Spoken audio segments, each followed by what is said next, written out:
CarPlay available across the three models. Also has a digital screen on the dash.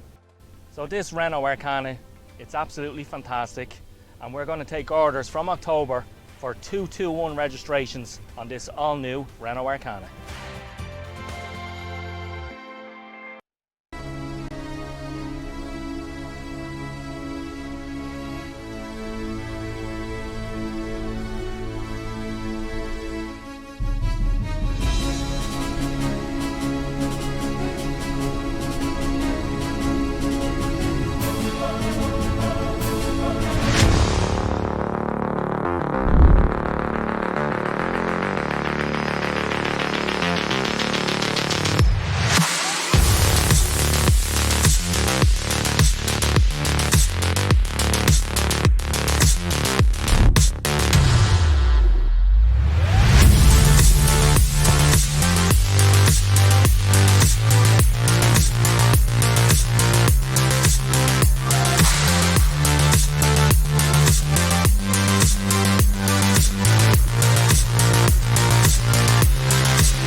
Thinking of upgrading to electric? Well, we've got an offer for you.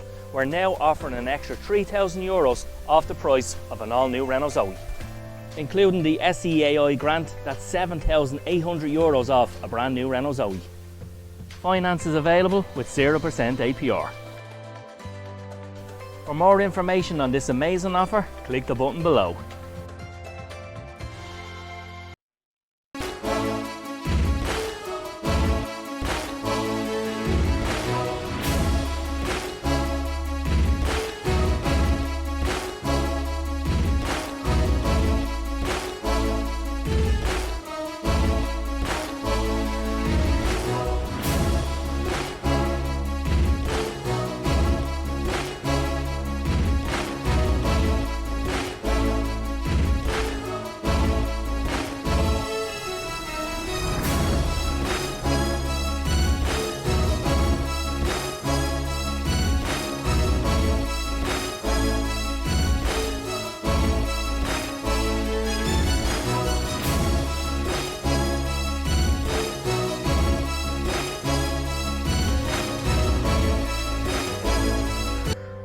Here at Blackstone Motors, we're delighted to announce the arrival of the all-new Renault Arcana. So this is the RS line E-Tech edition, and the engine comes from our Formula 1 team in Renault and from the E-Tech technology. Comes with a large portrait screen for your sat-nav, your phone, with Android, Apple and Auto CarPlay available across the three models. Also has a digital screen on the dash. So this Renault Arcana, it's absolutely fantastic, and we're going to take orders from October for 221 registrations on this all-new Renault Arcana.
Yeah, hello, hello.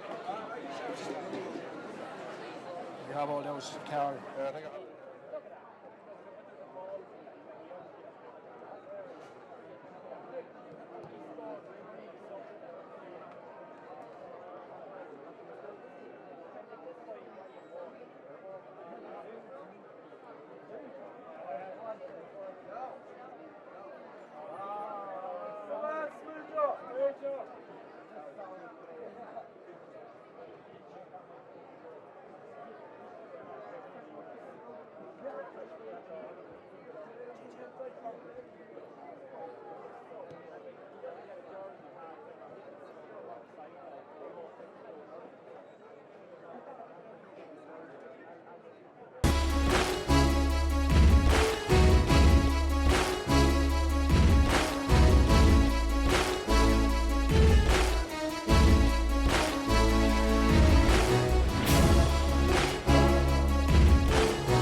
Thinking of upgrading to electric? Well, we've got an offer for you. We're now offering an extra €3,000 off the price of an all-new Renault Zoe. Including the SEAI grant, that's €7,800 off a brand new Renault Zoe. Finance is available with 0% APR. For more information on this amazing offer, click the button below.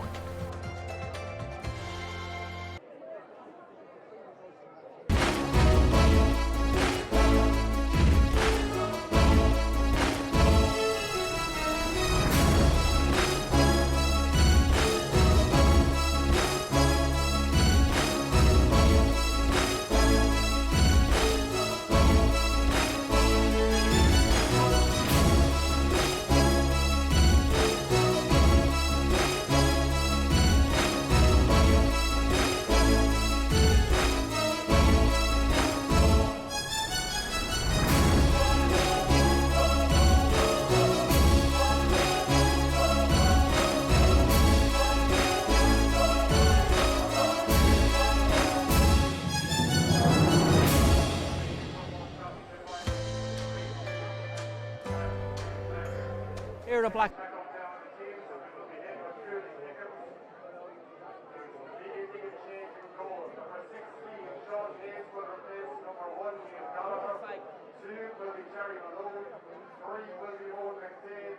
Replacing number 4, Ross McGuinness, will be number 30, Luke White. Number 5 will be Ronan McBride. Replacing number 6, Conor McGuinness, will be number 19, Avon McGuinness. And replacing number 7, Patrick Randall, will be number 27, James O'Reilly. 8 is Darren Marks, 9 is Brian White, 10 will be Endo O'Neill, 11 will be Brendan Malone, and 12 will be the Cooley captain, Peter Thornton. At 13 is Keith Connor, replacing number 14, Michael Rafferty, will be number 18, Michael Carling, and number 15, completing the lineup, is Patrick Johnson.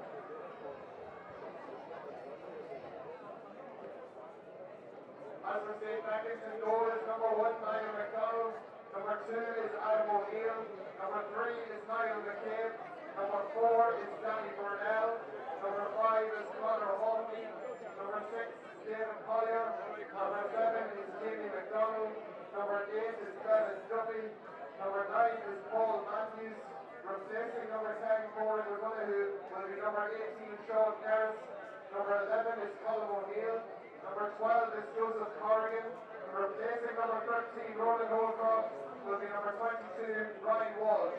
Owen Duffy wears 14, and 15 will be Kyle Devlin. Today's match officials are as follows. Our referee is David J. McCardle, representing CTI. His top referee is McElroy, opposite Pairc Evans. His linesman is Paul Pairc from Ken Evans, and the fourth official will be Stephen Fitzpatrick. His umpires are Gavin Hoy, Brendan Dillard, Anthony McGuinness, and Michael Carter.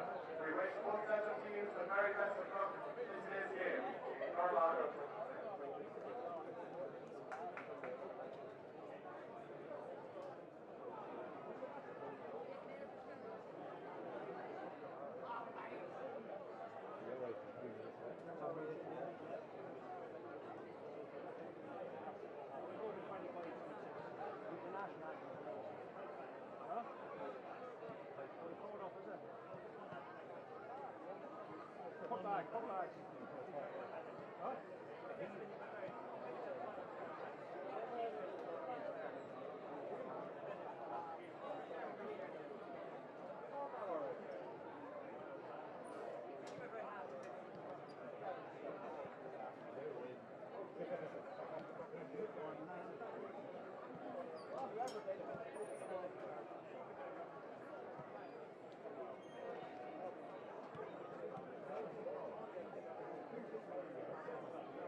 Yes, and a very good afternoon, everybody. You're welcome along to a joint broadcast here on LMFM Sunday Sport and Lou TV. We're here at Gael Park in Dundalk for the CTI Business Solutions Louth Intermediate Football Championship Final for 2021. Just before we have our national anthem, we have a minute's silence in memory of the late Brendan Rafferty of the Cooley Kickhams Club. Brendan was a Louth minor winner with his county in 1951, and he also played for Kickhams across 4 decades in the 40s, 50s, 60s and 70s, and he also lined out between the posts in the Cooley's Championship win of 1971. Our Yeshte Forever Anam, and we're about to have that minute's silence now.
Yeshte Forever and the late Brendan Rafferty. And now we have our lone piper. We're about to have our national anthem. Our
CTI Business Solutions Louth Intermediate Football Championship Final. We're getting underway, and let's get straight down to business. We have our 2 teams to hand, and we'll show them now up on your screens. Cooley Kickhams first of all, some significant changes. Sean Hayes is preferred in goals to Neil Gallagher this afternoon. The full back line, it's Jerry Malone, Owen McDade wearing the number 3 jersey, Luke White coming in wearing number 30 replacing Ross McGuinness.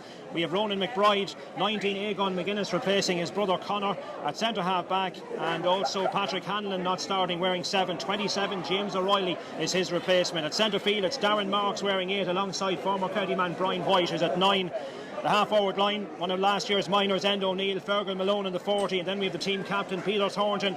The full forward line then, Keane Connor, last week's match winner against Kilkerley, Michael Carron wearing number 18, and then we have Patrick Johnson at top of the left. For St.Fechins, significantly for them, they've decided not to start Ronan Holcroft. He has been carrying a hamstring injury, didn't play last week against Hunterstown. Ryan Walsh is his replacement, wearing number 22. Walsh scored 7 points last week over in RD against Hunterstown, so he replaces Ronan Holcroft, but Holcroft is nearing full fitness, may see action at some stage. It's Niall McDonald in goal for the Fechins, Adam O'Neill, Niall McCabe and Danny Burnell making up the full back line. We have Conor Hockney, the captain, David Collier and Jamie McDonald. At centre field, Bevan Duffy alongside Paul Matthews, Sean Carrick wearing 18 replacing Pairc O'Donoghue, Colin O'Neill and Sean Corrigan, and then we have Ryan Walsh, Owen Duffy and Niall Devon. And we are underway, and referee David J. McCardle taking charge of his first adult county final. He's been refereeing for 7 years at this stage, but this is his first adult championship final. David J. McCardle of the St. Bride's Club, and straight away it is St. Fechins coming trying to walk this ball outside their own, outside the 45-metre line. Here's Bevan Duffy now, chips that ball forward left-footed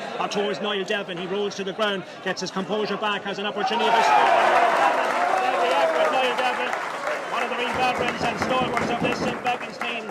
First attack of the game, and the breeze, it is favouring St. Fechins in this first half. Conditions here much better than what we had for the junior final in Dunmere yesterday, but it's an early score here. I'm joined on co-commentary, by the way, by Sean O'Mahony's coach, Carol O'Connor. Carol, the perfect start here for St. Fechins. They are the favourites for this one, and have started like favourites, I suppose, as well. Yeah, sure have, Dan. Just Bevan Duffy just winning the kick out there again. It's a real tough task for Cooley here, I feel, today, Colin. It's interesting to see how they're going to light out over the first few minutes. And straight away now we have this free, which Joe Corrigan, who scored 3 points last week against Hunterstown Rovers, and very good free taker, one of the young guns in this St. Fechins team. The Fechins, of course, looking to bring up an adult championship double. Their senior hurlers, of course, there are a few dual players in this Fechins team, already winning the county title earlier in the season against Knockbridge. The ladies team were in action earlier on. They were beaten by the Geraldines in the ladies senior final. That one floated in by Joe Corrigan, and that's a brilliant score by Joe Corrigan. It's another score for the Fechins. They've hit the ground running here. 2 opportunities here for the men in the green and white hoops. No score for Cooley. Both teams lining out in their traditional colours, the green and white hoops for St. Fechins, and the green and gold, the Kerry colours, if you like, the Kingdom of Cooley. And now it is Sean Hayes, wearing number 16, taking over here from Neil Gallagher between the posts this afternoon. Kicks that one out towards that far side of the field. If you're listening to us on radio, it's the Fechins shooting into the scoreboard, the dressing room end here in this first half at Gael Pairc. Bevan Duffy tries to get that pass away, and he's got his free as well. He has been impeded, so it's going to be a free for St. Fechins. So the early pressing and the early scores being done here. Here's David Collier. David Collier, good to see him back in the Fechins colours. He's had a lot of injury problems, David Collier, but now very much a regular on this team. Eugene Judge in his 4th season, remember, as St. Fechins manager. They did contest an intermediate final here against the Sean O'Mahony's back in 2014, coming out short after the O'Mahony's had come through that marathon semi-final against the Jones. Of course, O'Mahony's going on to bigger and better things eventually. So, and of course, St. Fechins also contested the 2018 final, coming up short against St. Mark's on that occasion. Here come Cooley now with their first attack, and it's Michael Cowan, far side of the field, sends this one in. Is it on target? It goes across the face of Niall McDonald's goal, and it's the first wide of the afternoon, a Cooley wide. But Cooley would certainly not want St. Fechins to build up any sizable early lead here, Carol. They want to stay in this game. They are the underdogs, but in saying that, they're coming in fairness to Cooley, they're coming in after 3 great wins in the earlier of the group matches and the knockout stages. Yeah, not only that, Colin, they're playing, but I think they're playing against a far more organised side and a side that have been together for longer than those sides that beat in the group stages, the quarters and semi. It's really important that they track those runners here. You can see already the Fechins have been getting bodies forward and have slotted over that simple free and easy shot from Niall Devlin. And here come Cooley now on the attack. Chance here, the man on the ground is Patrick Johnson, trying to wriggle past his man. He's still on the ground and he's got his free. And I don't think full back Niall McCabe can have too many complaints about that decision. And it's an opportunity here for Cooley to get a score on the board. Their opening score it would be as well. And the man that's lining this one up for them now, it's on this near side, it is Cian Connor. Cian Connor, well, we saw what he could do the last night against Kilkerley, all the pressure on his shoulders with the late winning score. And one of these minors from last year, he's going to actually go short with it this time. Didn't fancy taking it on. And O'Neill now has it. Can he finish it off with a point? And O'Neill with the scoring opportunity, and that one is gone over the crossbar. And it is Cooley's first score, and it's End O'Neill, the man who has got it. So one of last year's minors picking out another of last year's minors, and it's End O'Neill who has got the first point of the game for Cooley Kickhams. 2 points for St. Fechins, a point for Cooley with just under 5 minutes to go. 5 minutes to gone, I should say, here at a sunny Gael Pairc. The sun doing its best to try and make its way up from behind the clouds. And Owen Duffy has been fouled just inside the Cooley half of the field. Tried to take the free quickly. It was off the leg of Darren Marks. The referee is going to bring the ball forward. All to St. Fechins' advantage here. This is well within Joe Corrigan's compass. Yeah, Colin, that's just something I don't think Cooley can afford to do when the Fechins have someone like Joey Corrigan just to slot these over. He's highly skilled from the dead ball, and it's just a silly mistake really from Cooley. Yeah, well, they didn't retreat quick enough, and the referee bringing the ball forward. So Joe Corrigan now with the elements in his favour. A breeze at his back. So young Joe Corrigan now This one from about 40 or so metres out from the post, just slightly to the left of the post. Here he comes out just a couple of steps back. This one is gone in, but it's off target from Joe Corrigan, and it's registered as the Fechins' first wide of the afternoon. That's one that I'm sure he would have been confident of scoring, but it's off target, so it's one wide apiece. But on the scoreboard, it's St. Fechins, courtesy of those early scores from Niall Devlin and Joe Corrigan, leading by 2 points to 1. But Cooley have settled a little bit, let's say, after that score from Enda O'Neill. Going now, floated in towards the centre, and going unchallenged there was Paul Matthews, raising his hand. Paul Matthews, another of the dual players. Here's Bevan Duffy. Bevan Duffy now makes the pass, looking for options here. St. Fechins. Man who has it now is Ryan Walsh. Ryan Walsh now onto Paul Matthews. Once again, that ball sent in towards Niall Devlin. Devlin, though, that one is intercepted, and Cooley now have it in their own defence. Have to be careful now not to give away possession. And working out of defence here, it's Luke White who has it, and he has been fouled. Referee blows his whistle. It's going to be a free taken quickly. Brian White involved in that one, and now Cooley coming from defence, turning defence into attack here now. Here's Jerry Malone. He's brought to ground. He's got his free. Up quickly, Jerry Malone. He's going to leave it to Brian White or to Aegon McGuinness. Brian White is the man that's going to take it on. Brian White, one of the veterans of this team. Of course, Cooley know all about finals, senior finals, certainly in recent times, coming out the wrong side of so many seniors. So 04, 07, 09, 2010, 2013, they've been through the mill really at senior level. Can they, after 4 years in intermediate, get their senior championship status back? They're one victory away from it. Patrick Johnson has got the equalising point. Patrick Johnson, and turning around and sticking it over the crossbar, and that makes it a draw game. 2 points for Cooley. St. Fechins 2 points. So after that bright Fechins start, Carl, we're back to a draw game. Yeah, fantastic I suppose. Opening 7 or 8 minutes of this game, I was a bit worried for the first 3 or 4 we've seen Fechins start, but Cooley have came right into this column and has the makings of quite a match. Absolutely, yeah. Aegon McGuinness getting his hands on it there for a moment. Here's Owen McDade. McDade now, the ball fisted back. Cooley now, they're right back into it now after conceding the first few early scores, but no sign of panic or anything like that. Here's Brian White now, sending that one long in towards the corner, and out to meet this one is Fergal Malone. Does extremely well. Fergal Malone cutting his way in now from the end line. It's blocked out, comes back out. Could be another chance on here. This one is Patrick Johnson with a chance, and that one is gone. Good defending by St. Fechins. They smothered his opportunity. Patrick Johnson forced into the air, and he sends it left and wide. Cooley second wide, but good defending there, you'll have to say, by the Fechins. They made sure it wasn't going to be a clean opportunity and forced him into shooting it wide. Yeah, they're not playing with that extra player in front of the fullback, Colin. And I wonder, is that something that Eugene Judge is going to look at? Some easy ball has gone into that full forward line in the last few minutes from Cooley. Jamie McDonald has picked up a knock. Referee, they're happy to play on, and Cooley scooping it up in defence now again, and it's with Owen McDade. McDade has won the free, so Cooley now just beginning to enjoy a bit of possession here, and you can just see a little bit more of a swagger about them. Here's Aegon McGuinness, plays that ball forward. Here's Enda O'Neill, man in the overlap now, far side the field. Chance now for Cooley to break. Man in possession there for a moment was Michael Carron. That ball sent in, but the Fechins defence has done its job, and they've come out of defence with it over on the far side of the field. So Bevan Duffy now has it, gaining possession, fisting that ball forward on towards Paul Matthews. Still St. Fechins have it, and now it's with Owen Duffy. Owen Duffy goes to ground, and referee had a look at that. Happy to play on. Here's David Collier. David Collier now spots a man looking for in this near side of the field. Jamie McDonald, none the worse for wear after that slight knock he picked up. Jamie McDonald coming forward with it now, and here's Adam O'Neill, scored an excellent point last week from a similar position out in this left corner against Hunterstown. On this occasion though, the angle closed down from him and he's forced to go back with it. Now it's with Colm O'Neill. Colm O'Neill now has a look up. No great rush to do anything with it, taking on his toe, goes for the short pass. Here's Joe Corrigan again. Joe Corrigan now trying to get around his man. Clear pull of the jersey there by Darren Marks, and that's a certain free. Joe Corrigan getting to his feet, but the jersey was pulled, and that is going to be Darren Marks now, just having David J. McCardle having a word with Darren Marks, just telling him to cut out that sort of behaviour, and the next time it could be a yellow card. But it's Joe Corrigan lining this free up, but it's a good distance out, 47 metres or so out from the post, and gets good height in it. It drops in there dangerously. Sean Hayes is out from his goal, has to be careful, could be a goal chance, and I think it's got in. St. Fechins have got a goal, and the man who has got it is giving right to the captain. Is it Conor Hockney perhaps? It is a goal, it is Conor Hockney, I think. It is the captain for St. Fechins has got the goal, Conor Hockney, Well, the Cooley defence will not be happy with the way they conceded that one, and it's Conor Hockney, the team captain, with the goal.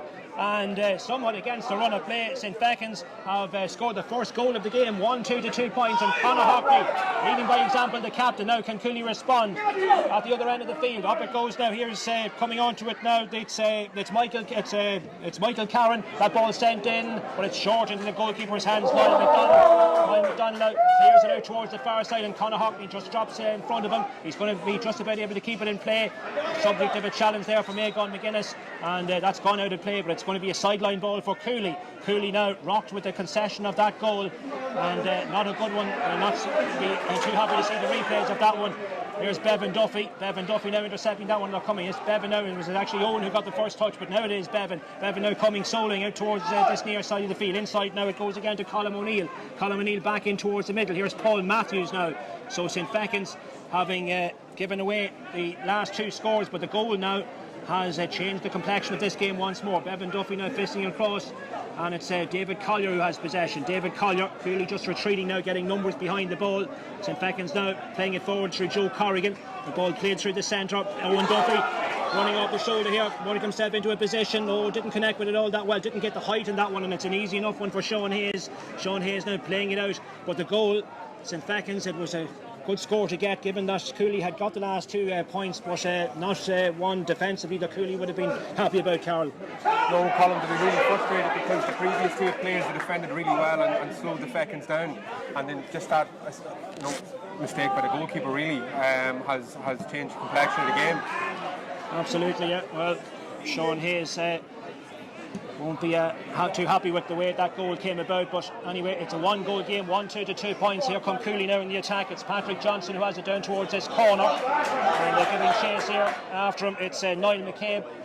Still Cooley holding on to possession. Referee blows his whistle. I think he has given I think the free in. It is going to be a free in for Cooley, so a chance for them to pull a score back, and it's going to be a free on the 13-metre line, and it's Cian Connor who's lining this one up down towards our right hand side, stand side of the field. So 1-2 to 2 points with 12, almost 13 minutes gone in this first half, and it's Cian Connor and referee David J. McCardle over speaking to his linesman about something that may have taken place. So this is just going to result now in a slight hold up. Just in case you're joining us late, Ronan Holcroft not starting for the Fechins here this afternoon once again because of that hamstring injury. But he did, I'm told, train during the week, so may see action at some stage. Ryan Walsh replacing him once again in the Fechins attack. The referee is going to speak now to one of the Fechins players arising out of his conversation with the linesman. Doesn't seem there to be a card or anything in doubt being produced, and it's Conor Hockney, the Fechins captain, I think he had a word with there. So now we are ready to get going again, and it's young Cian Connor now with this kick. His team trailing by 3 points as we approach now the last couple of minutes of this opening quarter. And Cian Connor now has to place this one again. Going to take it off the ground until McElroy, the linesman on this near side of the field. So it is Cian Connor with this opportunity now. Match winner last week, as we mentioned, the semi-final against Kilkerley. So Connor now ready to take this one. Here he comes now. Left footed off the ground. Has he got the accuracy? That one is sent in and it's gone left and wide from Cian Connor. That goes down as Cooley's third wide of this first half. So it stays 1-2 to 2 points with 14 minutes exactly gone in this opening half. How do you read it at this stage, Carol? Yeah, it seems to have settled. I think now Colm Cooley be obviously really disappointed giving away that goal, but definitely still all to play for here, and you can see Cooley are really still in the game. Here's Niall Devlin now, has stolen a few yards on his marker, and he makes it Niall Devlin. Brilliant point for Niall Devlin. And Niall Devlin, one of the long-serving members of this St. Fechins team, and he shows that he still has it in his locker. Putting that one over the crossbar to extend his team's lead, 1 goal and 3 to 2 points. Yeah, it's that quick ball again, Colm, that's being fed in from the middle into the full forward line of the Fechins, and if those lads in there get in front, 99% of the time they're going to get a score. They're really, really dangerous in the inside line. Yeah, so Niall Devlin giving St. Fechins here a 4-point advantage at this stage of the game. The ball has gone out of play. It's going to be a line ball for St. Fechins. Whoever to retrieve it is Bevan Duffy. Ball now played in towards the centre. Here's Joe Corrigan. Joe Corrigan now retreating into his own half of the field. Decides now to cut between a couple of Cooley players. Goes to ground. Gets his footing back quickly. Owen Duffy now getting his hands in it. Now it's Paul Matthews. Cooley stoling forward. Showed a little bit too much of it there to Enda O'Neill. And Cooley have torn possession over. Egan McGuinness getting his hands in it. Now a chance for Brian White to get something going for Cooley. Far side of the field now. Cooley moving the ball here at pace. Can they finish it off at a point? Oh, and it just bobbled a little bit awkwardly, but it's come back, and this one has gone in, and it's gone across the face of goal. It's gone out of play, in fact, and it's gone badly right and wide, but St. Fechins caught out there, but Cooley just couldn't take advantage. Yeah, it's a pity that one of the lads didn't lift their head there. It was a 1v1 inside of Patrick Johnson, and they didn't kick past the ball in, and it gave them the opportunity again to get those bodies back, and I think they need to move that ball quick, because the Fechins are really, really organised defensively. The quicker Cooley can move the ball inside column, the more of a chance they're going to get something from the attacks, Well, the game, you'd have to say, probably that hasn't really come to life as of yet. The Fechins starting out with all guns blazing with the opening 2 scores in the first 2 minutes. Niall Devlin's early score settling them down. That was followed then by Joe Corrigan's free a minute later. So 2 points to no score after 2 minutes of play. Cooley though then settling, and O'Neill taking the receipt of a short free and sending it over the crossbar, and that was followed soon after by Patrick Johnson's equalising point. That left at 2 points apiece after 7 minutes of play, but just as Cooley had drawn level and were really getting back into it, and then disaster struck for them at the other end of the field. A goal that Sean Hayes won't be happy about the way it came about. Conor Hockney taking full advantage and finding the back of the net for the first goal of the game, a Fechins goal. That arrived after 10 minutes of play, and then Niall Devlin then finding a bit of space for himself to extend his team's lead to 4 points with his point after 14 minutes of play. The water break has, it's about to come to an end indeed now. We're ready to go for the start of the second quarter as this kick out now. Referee, Niall McDonald was very anxious to get on with it quickly, but he's going to have to take it again because all the players weren't back out in their positions, and David J. McCardle quickly blowing his whistle to tell Niall McDonald that he's going to have to do it all over again. The ball is kicked back towards the St. Fechins goalkeeper, so 1-3 to 2 points.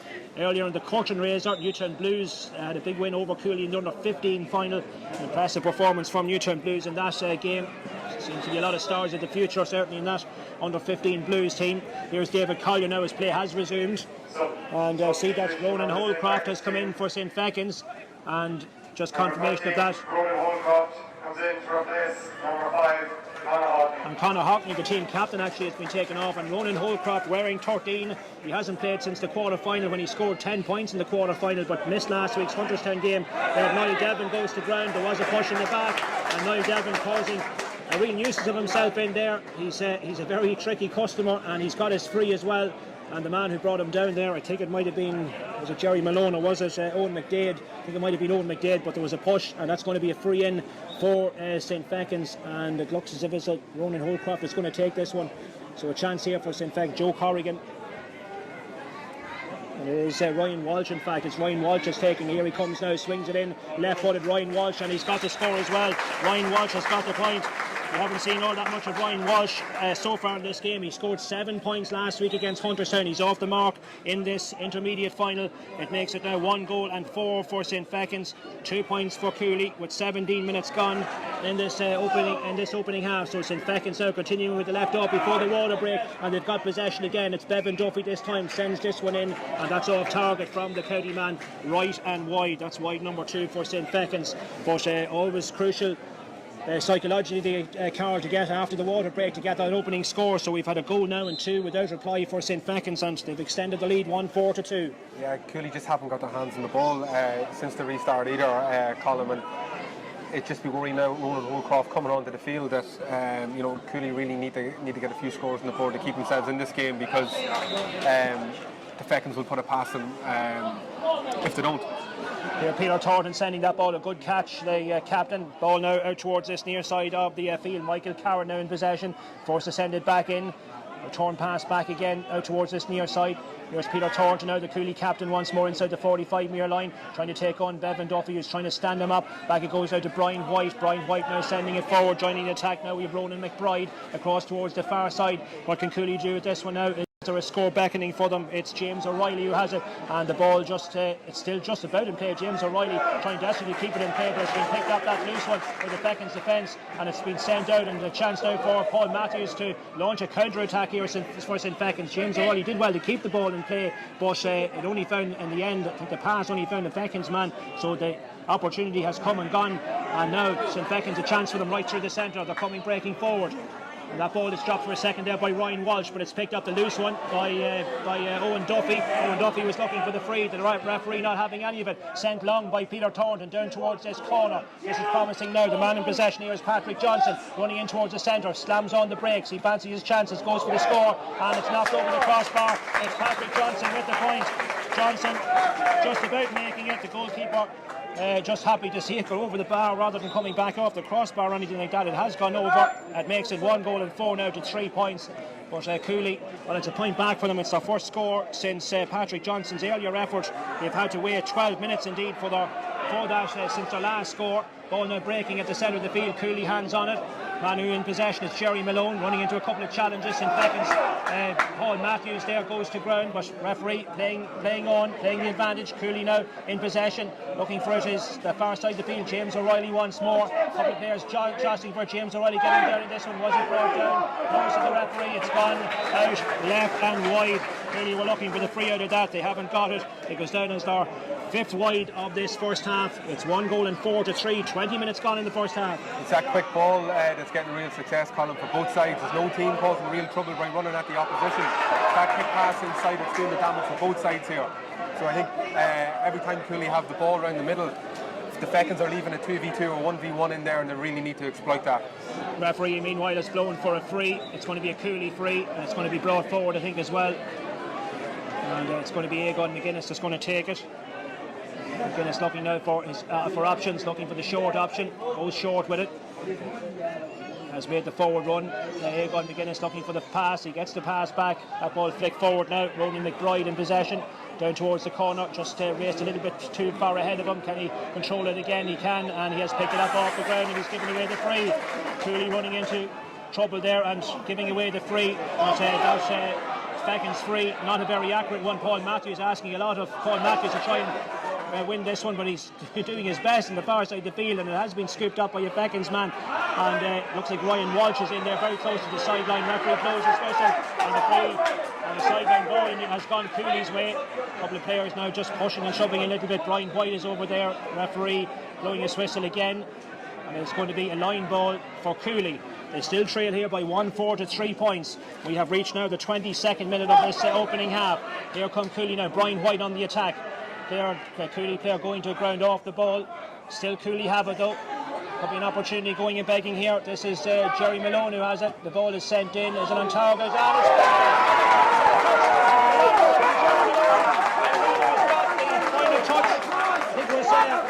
It was Michael Carron who's got the final touch. Michael Carron with the goal. It's a goal for Cooley. He got the delicate of touches. The ball was sent in, and Michael Carron touching it into the back of the net. A long delivery in from Jerry Malone, and that now makes it a 1-point game, 1-4 to 1-3. The game probably needed a Cooley goal. They've got it 1-4 to 1-3, and just what Cooley needed now. And they're coming in the attack again. Here's Brian White now far side the field. Aegon McGuinness now soloing forward with it. So we've had goals at either end, and Cooley have got the score that they so badly craved, and they've got a free now as well. And there could be a chance on here perhaps of them getting an equaliser. Aegon McGuinness is going to leave it, and it's going to be a free for Cooley. Brian White is fancying this one right in front of the Cooley dugout far side of the field. We'll chat to Carl in a moment about the goal. But 1-4 to 1-3, and that certainly has resurrected Cooley big time. Not that they were ever out of it or anything like that, but they have been chasing the game from the early stages and they have been behind. But now they're only one in arrears. That short free taken by Brian White. Aegon McGuinness under a lot of pressure, trying to desperately get that ball back. Finds Brian White. He chips that ball forward. This is promising. Could be an opportunity on here. Brian White facing across. Jerry Malone now once again set up the goal, trying to work his way past a couple of challenges. Back out it comes now to Fergal Malone again, and Fergal Malone, well, he pulled the trigger there. It's going to stay in play. It's going to bobble around, and it's a Cooley man who's first to react. St. Fechins just trying to close our men down here at the moment. Ball breaking far side of the field. It's picked up by Cooley once more, and the ball played all the way back. man in possession now is James O'Reilly. James O'Reilly just inside the 45-metre line, picking out Cian Connor. Cian Connor now has come out towards the 45. Brian White now once more, down towards that corner once again. It's Egon McGuinness in possession once more, sending that ball forward and in towards the corner. Cooley now chasing the equaliser, comes across, but that one is gone off target. It's out of play and it goes down as Cooley's 6th wide. But they're going back to the goal. The ball that was sent in, Michael Karen getting the delicate as of touches, I think, to it. Probably deceived the goalkeeper a little bit as well, but it was just a score that Cooley were looking for, wasn't it, Carol? Yeah, definitely, Colin. And look, fair dues to both sides. When they're in possession, they're all out attack, and because of that, it's leaving space inside. And like I said, that kick pass, that space is on for that kick pass to either forward line. And again, it's from a kick pass where that goal has came from. So game on. Absolutely. And all to play for here at Gael Pairc, as Cooley now enjoying their best spell of possession in this game here, but still looking for this equalising point. Still Egon McGuinness in possession, just forced us to hold it up here, looking for options. Man who has it now is Darren Marks in towards that corner, forced again to go further out the field with it. Goes for the pass to Brian White. Brian White now outside the 45-metre line. Here's Peter Thornton now taking delivery of that pass. Thornton now might fancy taking it on. No, back to Jerry Malone again. Jerry Malone now goes for the fisted pass. Outside it comes again. Cooley now running themselves into a position here of a score. That one is sent in and that one is gone off target again. It's Endo O'Neill this time, left and wide. And wide's now beginning to rack up here for Cooley. That's their 7 wide in this first half. And well, that's a statistic they won't be too happy about, Carl. They've had a lot of chances here and perhaps could be leading in the game at this stage. Yeah, they definitely have. And you know, a few of those young guns that we spoke about, lads when we coming up from minor, have taken a few of them. So wondering is the sensible occasion getting to them. But definitely they need to tidy up that statistic, Colin. Now St.Fechins chance to break out of defence. Adam O'Neill now getting his hands in it, getting the return pass once more. Out towards the middle, here's Bevan Duffy. St.Fechins certainly know they're in a battle at the moment. Here's Paul Matthews selling the double well. Still Paul Matthews running forward now. Can he make the pass back to Niall Devlin? Dropping it for a second, gets it back up. And the referee signals that there was a tug in the jersey. And Niall Devlin, a great man to win a free for your team, certainly. That's the second or third time. And Niall Devlin, the ball has been brought forward as well. Something has been said to the referee. And this surely is going to be a 2-point game because it's inside the 20-metre line. And this is certainly within range here for... it is going to be Ronan Holcroft that's going to take it, the substitute. Ronan Holcroft, here he comes now, his first real involvement, and his first real involvement is that free. Ronan Holcroft has got the point, and that extends St.Fechins' lead now out to 2 points, 1 goal and 5 to 1 goal and 3. The free being won there by Niall Devlin and the free executed in the end by Ronan Holcroft. His first point of the afternoon, following his introduction as a sub for Conor Hockney a little bit earlier on. That loose ball far side now going Cooley's way, and it comes now towards the middle, and Egon McGuinness in receipt of that pass once again. Paul Matthews trying to put him under a bit of pressure, trying to wrestle possession back. Egon McGuinness down on the ground, referee having a good look at it, and somehow Cooley retained the possession after all that. And Egon McGuinness certainly in the wars, McGuinness, but he's got it, and now it's Peter Thornton again, the Cooley captain. Brian White looking for the pass, it's sent on, and that one breaks down to Bevan Duffy trying to get his foot underneath that one. Ball comes to this near side of the field, and it's sent on by Joe Corrigan again. Niall Devlin out ahead of his man. Ball finds Owen Duffy. Nice bit of play here. That ball sent in. Brian White sticking out his hand, and has to be careful now not to giving chase. There was Bevan Duffy. It's gone out of play. It's a 45. The ball could have ended up anywhere, but Brian White crucially making the interception because Bevan Duffy was looming large there. The ball was sent in dangerously again. Niall Devlin causing a lot of mayhem in there, and really he's a very hard man to mark, isn't he? And just like last week against Hunter seemed to be out of ahead of his man all the time, and well capable of winning the ball, winning those frees as well for his team. And again, that was a chance that went to begging there for the Fechins. Yeah, 100%, and it comes from the pressure as well that they give. Surely just before that ball went in around the middle of the field, Colin, ferocious pressure in there. Paul Matthews putting Egon McGuinness under serious pressure, but forced a mistake and let the Fechins in. But again, Niall Devlin, I coached against Niall this year in the group stage of the championship, and he's just a handful. He's busy all the time, and superb again out in front and winning the ball. Well, Joe Corrigan now, the man who got his team's second score a bit earlier on, he's got another opportunity. His team at the moment here leading by 2 points, 1-5 to 1-3. So this 45 now an opportunity as we enter now the last 2 minutes of this first half. It's Joe Corrigan. Here he comes now to take it right-footed. This one is off target. It's not kept in play by Niall Devlin. Did his best to try and keep it in, but it's not kept in. It's a towards St. Fechins wide. So chances being missed at either end. Probably a bit of nerves, which is natural enough, I suppose, Carl. The sense of the occasion. Cooley, after all the finals, some of these players obviously haven't played in adult finals before, but a lot of them have, so they know what it's all about. Yeah, a huge crowd here as well.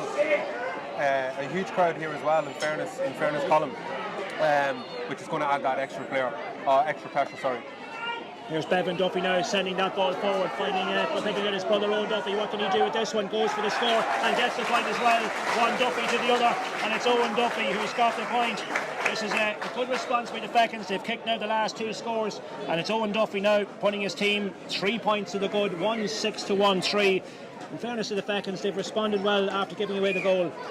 Yeah, and is that showing a bit of experience? Maybe that a lot of these players have played in this final before, and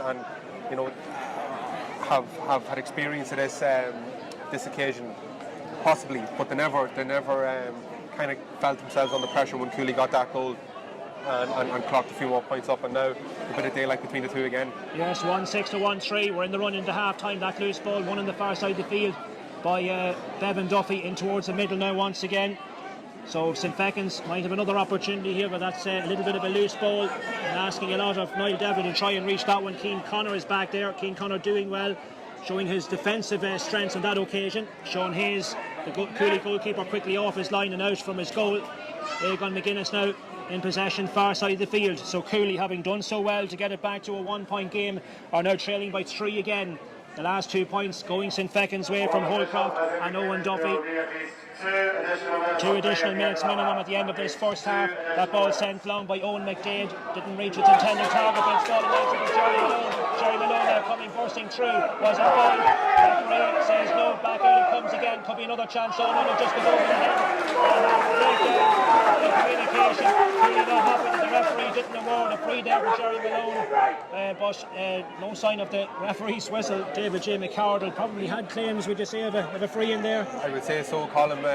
Definitely thought he was fouled, and you can hear the Cooley supporters around. There's a bit of grief about that. At the other end now, St. Fechins on the attack.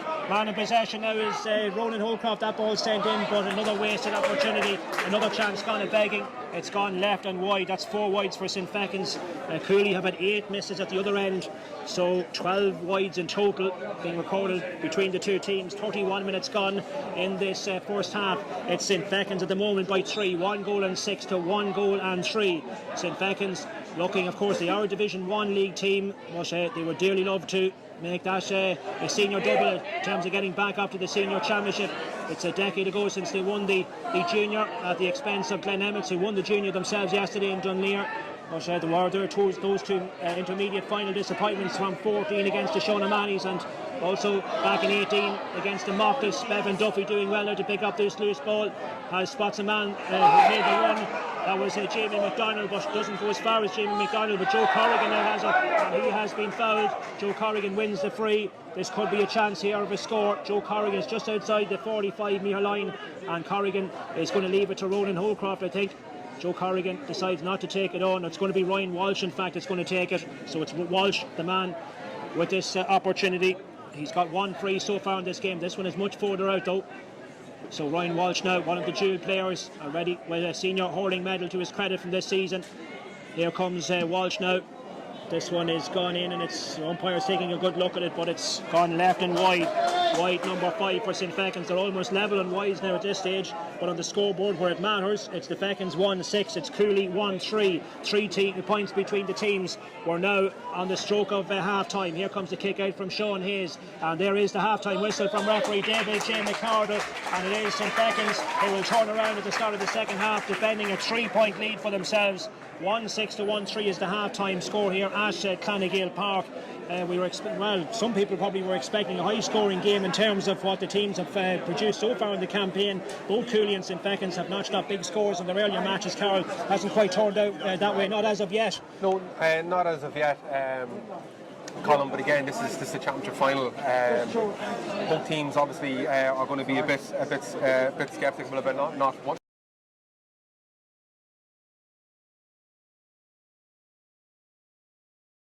make sure that they're still in the game and the run in. So that could play a part to it also. But the wides are a big one. Yeah. The wides are a big one for Cooley, especially 8 opportunities kicked wide. Small difference, just maybe from my opinion, Colin, is that the Fechins are going much more direct with the ball when they have in the possession, especially around the middle. Cooley very, very lateral, side to side, maybe slow, given which is obviously slow when Cooley's attack down. So look, a few changes maybe from Cooley in the second half. All to play for, definitely, and loads of football left. Well, the first half, then the story of the first half, St. Fechins have led from the first whistle. Niall Devlin and Joe Corrigan with those early scores, settling them down nicely before Cooley responded with End O'Neill and Patrick Johnson's points. That left it a draw game, 2 points apiece. But then the goal arrived, a mistake at the Cooley defence. Sean Hayes, the goalkeeper, allowing Conor Hockney, the Fechins captain, in for that goal to leave it 1-2. A huge boost for the Fechins at that stage, and they got the next score then through the hard working and the busy Niall Devlin. That left it 1-3 to 2 points, and that was the score at the water break. But and then the Fechins extending the lead soon after. Ryan Walsh's close range free, making it 1-4 to 2 points. But Cooley, in fairness, they came back again. Patrick Johnson's point, making it a 4-point game, and then the goal arrived. Jerry Malone's long ball in, the touch coming from Michael Carron, and past goalkeeper Niall McDonald, just the score that Cooley were looking for. And that goal from Carron putting only a point between the teams at that point, 1-4 to 1-3. But St. Fechins then lifting it again. They got the next 2 scores. Ronan Holcroft's freed, and Ronan Holcroft having come on earlier as a substitute replacing Conor Hockney. And then we had Owen Duffy's point after he took the pass from his brother Bevan, and that opening up a 3-point cushion for the determined Fechin men. And that's how it stayed until half time. Both teams guilty of misses. The 8 wides for Cooley in the opening period. St. Fechins have kicked 5 wides. 1-6 to 1-3, then that's the half time score. All to play for here at Gael Pairc in the second half, who will be heading home with the Seamus Flood Cup a little later on. Will it be St. Fechins? Will it be Cooley Kickhams? We'll know in about 45 minutes time. But that's it here at Gael Pairc for the moment. 1-6 for St. Fechins. Cooley, a goal and 3.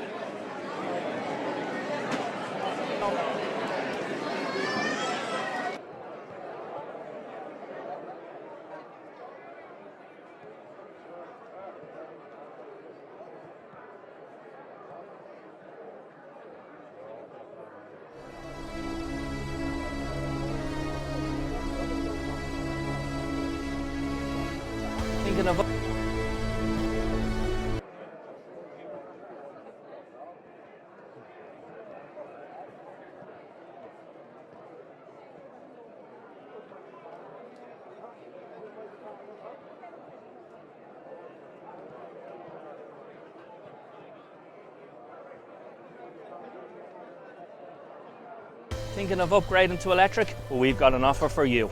We're now offering an extra €3,000 off the price of an all-new Renault Zoe. Including the SEAI grant, that's €7,800 off a brand new Renault Zoe. Finance is available with 0% APR. For more information on this amazing offer, click the button below.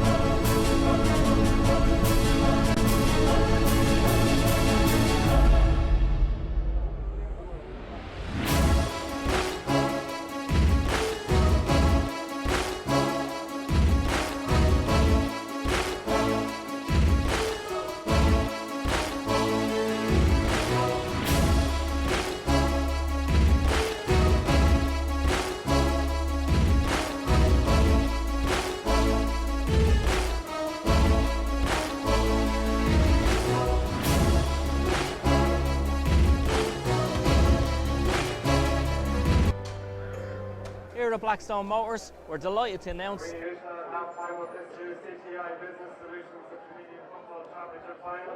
The RD St. Mary's Senior Football Championship winning team of 1995 are set to be commemorated, and our export chairman David Patrick is here to make the presentation.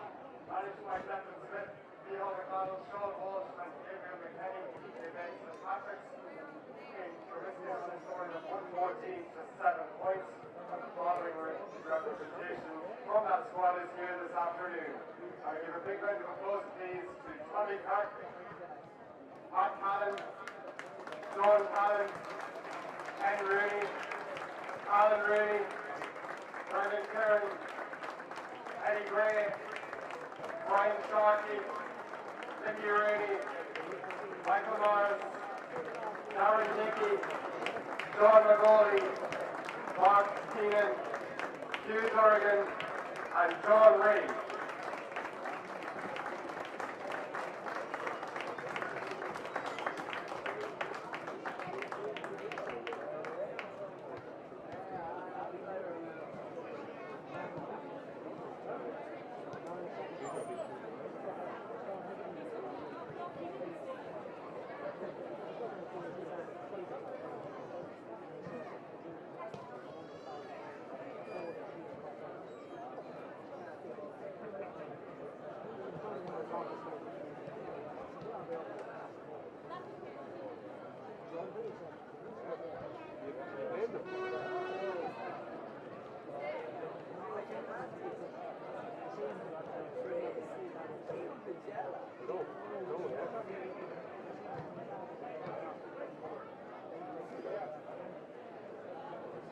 Can we once again show our appreciation to the 1995 Senior Football Championship winners honoured here this afternoon, Arlene St. Mary's.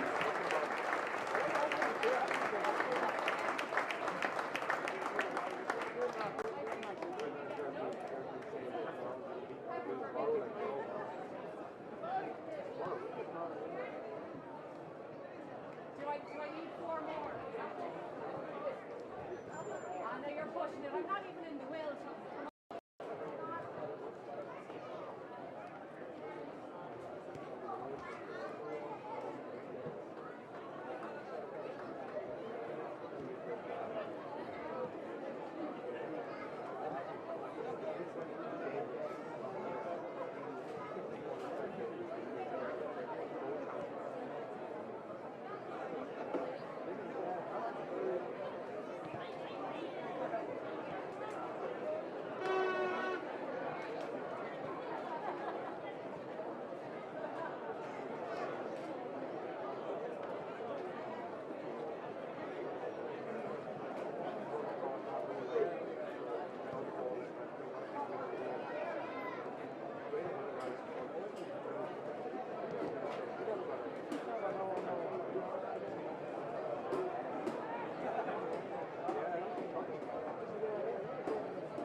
Thinking of upgrading to electric? Well, we've got an offer for you.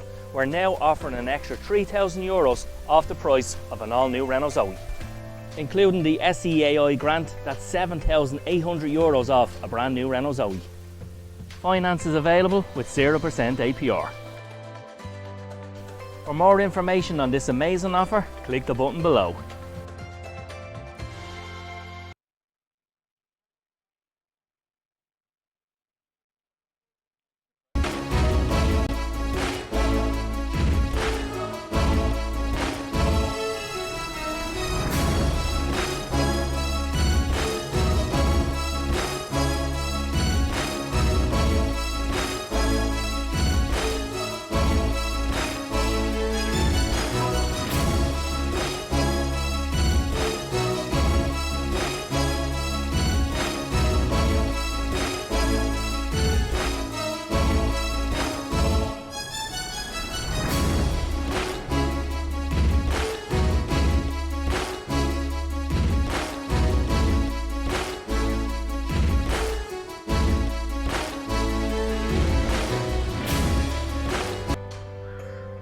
Here at Blackstone Motors, we're delighted to announce the arrival of the all-new Renault Arcana.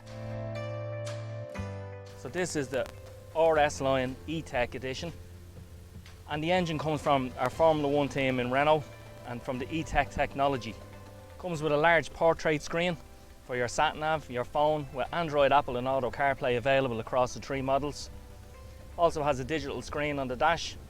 So this Renault Arcana, it's absolutely fantastic, and we're going to take orders from October for 221 registrations on this all-new Renault Arcana.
Yes, welcome back to our coverage here on UTV and LMFM Sunday Sport.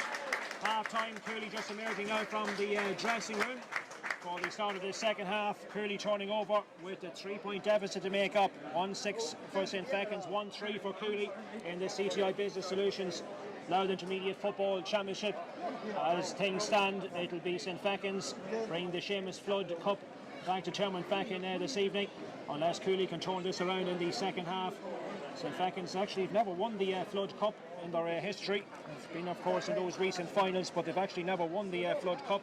Cooley, we mentioned earlier, did win the old intermediate championship. You have to go way back to 1907. I don't think there's anybody here at Gael Pairc in attendance. There was in that final in 1907, the intermediate back then. That was the old intermediate. It only lasted a few years, and then of course in Louth there was only the senior and the junior. The intermediate championship was resurrected then in 1978. Kilkerley were the first 2 winners, and it's existed ever since. So in terms of modern day, Cooley also looking for their first Flood Cup, and they were back underway, and straight away from that throw-in, the loose ball has been won by Cooley. Now, can they start the second half like St.Fechins began the first with a couple of early scores? That ball is sent long. Was there a push there? There was. It's going to be a Cooley free. That ball is sent long, and was there another foul there? There wasn't on this occasion. Referee happy to signal that one wide. So has gone out, and the first wide of the second half, and it's a Cooley miss. It wasn't really a scoring chance in the end, but now a kick out for the St.Fechins goalkeeper Niall McDonald. So 1 goal and 6 to 1 goal and 3. So a half an hour left out to decide the destination of the intermediate title. Yesterday, of course, Glen Emmet starting off the first of the adult championship titles with their win over John Mitchell's in the junior final in Dunleer, and of course Dunleer the venue tomorrow for the meeting, the senior championship, the rearranged semi-final between Newtown Blues and the champions Dave Martin. That's one that everybody's looking forward to as well, on a very busy weekend of championship action in the county. Ball now far side of the field. Looks like Owen Duffy ran into a bit of traffic problems there, and Cooley have intercepted and they've taken it away. Here's Aegon McGuinness. Aegon McGuinness under pressure from Paul Matthews, but Cooley doing well. Now can they finally engineer a score off all this? The ball is head long, and that's a great catch with Niall McCabe, the full back, doing his job well. Now it's with David Collier. Collier now, ball now near side of the field. Coming on to this one now, Bevan Duffy in towards the middle. There's Ryan Walsh. Ryan Walsh sending it left footed down this right hand side. Man in Brazil. Colin O'Neill now trying to get around the challenge of Cooley's Owen McDade, cutting in from the end line. Still back it goes. Could be a chance on here. Another opportunity, and this one is it's gone off target. It was man who had the opportunity there was Ronan Holcroft, but that one in the end tamely goes out of play, and it's gone for a waved wide by the umpire. So a couple of half chances at either end, but second half there's yet really to come to life, Carl. Yeah. Again, you can see maybe in that first 2 minutes, Colin Cooley letting the ball in. So maybe that could be a tactic that we could see over the next few minutes of them trying to ask questions of Niall McCabe and David Collier inside. So here, just waiting for the kick out now to come from Sean Hayes, of course Cooley as well. They have options on the bench, and one of the most notable names, Rob Carney, came on as a sub against Young Orange in the quarter-finals. So would Cooley, I wonder, be tempted to bring him on at some stage? Possibly so. Peter Thornton getting his hands on it now. It's Jerry Malone, he's getting through a fair amount of rope here at the moment. Jerry Malone sending that ball in towards the middle. Cooley coming on the attack now. Man in possession there was Michael Cowan. That ball sent down just because they're danger. Patrick Johnson now trying to get round his man, Stu Johnson. I didn't see anything wrong with that. And it's taken away from it. Cooley looking for the free, but it doesn't come. And instead, it's that ball is mopped up, and it's David Collier getting his hands on it once again. So St. Fechins coming out of defence with it. Collier looking for the return pass, and he gets it. Referee signals that something has happened. Well, he's blown the whistle. David Collier has won the free, plays it all the way back to his goalkeeper, Niall McDonald. Niall McDonald eventually controlling it, and he's got Jamie McDonald looking for it near side of the field. Still Niall McDonald, thought about going for the pass. Has to be careful now. Taking his time about it now, he decides to go direct up towards the middle. Couple of hands reaching with that ball. Ryan Walsh, the man who has won it. He's referee playing the advantage as well. It's flicked forward. Here's Bevan Duffy. Bevan Duffy now trying to get around the challenge. Still Bevan Duffy controls it. Now can he finish it off at a point? Here's Niall Devlin. Fancies his chances. Niall Devlin takes a look up and sends it over the crossbar. Niall Devlin with the point. Excellent score from Niall Devlin. Good teamwork again. The ball worked from one end of the field to the other. We've seen the Fechins do that time after time in this year's championship. A perfect example of it there, Carol. Yeah, and again, that man Niall Devlin, Colin, out in front every single time when the Fechins are under attack, and puts over his third score of the game. Yeah, so once again the Fechins turning defence into attack and getting the score off it as well.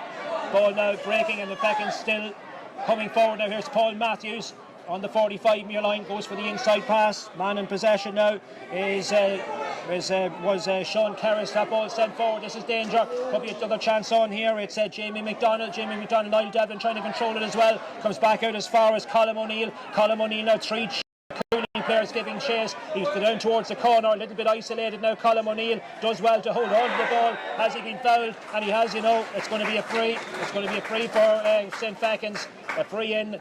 And that will just suit the determined Fechin. Went down to the ground, the referee with the notebook out and having a word here with the Cooley player as well. So this is all just playing into the hands of St. Fechins. They lead here by 1-7 to 1-3, and it's going to be a free on this near side of the field, stand side of the field. Ryan Walsh is the man standing over the ball, and it's a yellow card as well arising out of that. And Ryan Walsh now lining this one and sizing this one up just a couple of yards inside the near sideline on the stand side. So a chance here for Ryan Walsh. Let's see now if he's got the accuracy. That one is sent in, but that one has gone off target, and it's gone right and wide. The second St. Fechins wide, and so it stays 1-7 to 1-3. And the man who got that yellow card incidentally was Fergal Malone for Cooley. The kick coming from Sean Hayes, picking out Jerry Malone. That's an intelligent ball. Marcus called Jerry Malone has it. Running into traffic again, forced to kick it back. Man who picks it up now is Ronan McBride. McBride and turn out. Here's his possession. Here's Bevan Duffy. Again now getting a little bit more physical. Bevan Duffy now goes for the quick one in towards Niall Devlin again, showing out ahead of his man. Makes the pass as far as Owen Duffy. He sidesteps a couple of challenges. And he's a wild kick from Owen Duffy. That really should have been a score from Owen Duffy. The build-up absolutely excellent again there from St. Fechins, Carol, but again letting St. Fechins down on that occasion. Yeah, again we spoke about it there just the end of half-time, Colin. The intensity that the Fechins are showing around the centre of the field, the pressure they're putting on the Cooley player in possession is just relentless. So Cooley have to learn from that really quickly. Start moving the ball, let the ball do the walk around the middle, and move it up the far end as quick as possible, because the Fechins are winning the midfield battle here. And a clear catch there by Bevan Duffy, sending it down, picking out Owen Duffy. Could be a goal chance on here. Owen Duffy, can he finish it with? He flashes it wide. Owen Duffy with a glorious goal opportunity. He got a goal last week against Hunterstown, and he had a shot as well that was saved. On this occasion, the Cooley goal has been saved. It's leading a charmed life there on that occasion. That could well have been a second St. Fechins goal, but the kick out going absolutely unchallenged. Bevan Duffy, no Cooley player near him. Cooley going to have to sort that situation out. He sent the long ball in as far as Owen. Owen only had the keeper to beat in the end, but manages to pull it wide. Yeah, they are, Cooley are at 6s and 7s here over the last few minutes. They need to settle down. They probably need to get themselves a score to settle down in the second half. Owen Duffy has scored a goal in every championship game so far, Colin. So again, the writing on the wall could be for Owen to get another one here. And there was deja vu, because from that kick out down the middle again, Bevan Duffy rising unchallenged. He's got his free out of it as well. And now another opportunity, perhaps going and begging. This one is sent in, and this is gone to the left and wide. Another missed opportunity. I think that was Ronan Holcroft with the chance that has come and gone. So another wide for St. Fechins. That's wide number 4 at the start of this second half. And you'd have to say, Carl, Cooley on the back foot here at the moment, and very lucky not to be more than 4 points adrift. Yeah, Cooley will get their purple patch though in this second half, Colin. So I hope the Fechins don't kind of rue that 1-3 that they're after missing. Cooley will hopefully settle and get a bit of a purple patch, but they can't get out of their own half. Absolutely not. And again, this time from that breaking ball, it's St. Fechins handing it once again through Ryan Walsh. Managed just to ride a couple of challenges. All St. Fechins here at the moment, and Cooley camped in their own half of the field, and they just think there's that man Niall Devlin again in ahead of his man, and he fancies his chances. He's made some space for himself. Has he taken too much out of it? Pulls the trigger, goes for the score. Niall Devlin, has he got the point? And he has, another excellent score from Niall Devlin. Back-to-back points from Niall Devlin. 1 goal in 8 to 1 goal in 3. We've mentioned him time and time again, the influence he's having in this game. Again, out ahead of his man. Thought he might have just overrun it a little bit, but in the end he gets to score. It's a 5-point game, a decent lead for St. Fechins at this stage. Just come back to Niall Devlin, Colin. He's doing it all. He's winning the ball, he's creating the scores, and he's scoring himself. He really is having a big influence for the Fechins inside the opposition 45 here. Well, Cooley now, how do they plug this? How do they weather this storm? Can they get back? Can they work their way back into this game? Perhaps they need another goal of their own to really bring them back into it. That sideline kick finds Jerry Malone. Jerry Malone, now you feel they need a score fairly quickly here just to stem the tide. That's not going to happen that way, because they've been overcrowded in the St. Fechins defence, and again the Fechins coming away with it. The ball fisted in towards the middle. Ryan Walsh now in possession. Man who has it now, his hand on it, is Danny Burnell. Cross it goes towards this near side. The Fechins just seem to have men over. Bevan Duffy picking out Joe Corrigan. Joe Corrigan now, space to run inside the Cooley half of the field, still soloing forward. Man who just couldn't get his tackle in there was Endo O'Neill. Still Joe Corrigan has it. Back to Ronan Holcroft, to Owen Duffy. Owen Duffy now, and again sells the dummy, running through the centre, flicks it to his outside. Could be a scoring chance on here. It's sent in, and it comes back off the outside of the post, and it's gone wide. Jamie McDonald, the man guilty of that particular miss. 5 wides for the Fechins in the opening 10 minutes of this second half. It's all St. Fechins here at the moment. They lead by 5. Whether it'll be enough, we're not too sure, but it's a 5-point lead. It's a good lead at this stage of the game. But St. Fechins, I think, and Eugene Judge certainly would be looking for his team to kill it now at this stage. Yeah, 100%, Colin. It looks as if, I spoke about in the first half, that either team wasn't getting any sort of a running game going. The Fechins definitely have a running game going here in the second half. It might have been something that came from Eugene Judge and his management, but they're running the ball and putting Cooley under serious pressure here. Here's Owen McDade now, the Cooley fullback, spots a man loose on the far side of the field, and that man being Jerry Malone. Jerry Malone now flicking it forward. Cooley needs something quick, need to try and get something going for themselves here, because they trail by 5 points and they're not shaping up as a team that are able to get themselves back into it. But now I think it's Patrick Johnson that has been fouled. It's going to be a free in on the 20-metre line, so there is a chance of a score. Not insurmountable. 5-point deficit with 11 minutes gone in the second half. Here is the opportunity of the score, and it's sent left and wide. That's a terrible miss. A terrible miss there. I think it was Michael Cowan, was it? It was Michael Cowan with the miss. Cooley's second wide of the second half, and that really is not what Cooley did at this stage of the game. When you're in a 5-point deficit, and the way the second half has started for them, doesn't augur particularly well. Here comes Niall McDonald. Hasn't had very much to do in this second half so far.